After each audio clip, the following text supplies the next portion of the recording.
तर एकनाथ शिंदेंच्या गोटात प्रचंड नाराजी होती। एकीकडे मंत्रिमंडळाचा विस्तार न झाल्याने नाराज आमदारांची फळी होतीच, त्यात लोकसभेला तिकीट नाकारलेल्या नाराज खासदारांची भर पडली। ज्या जागेवर शिवसेनेचे खासदार होते त्या जागा शिवसेनेनं मिळवल्या, पण अनेक विद्यमान खासदारांना मात्र शिंदेंनी तिकीट दिलं नाही।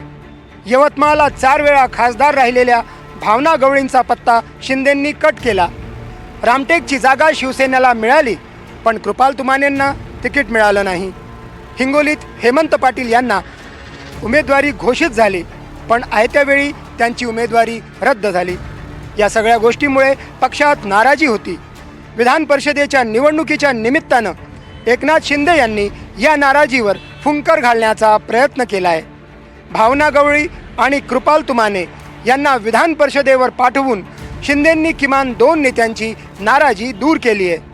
शिवाय आपण पक्षात राहिलो तर पुन्हा संधी मिळू शकते असा संदेशही शिंदेंनी नेत्यांना दिलाय। शिंदेंच्या शिवसेनेकडे फक्त 37 आमदार होते, पण अपक्ष आणि इतर मतांची बेगमी करत शिंदेंच्या 2 उमेदवारांना चक्क 49 मतं मिळाली।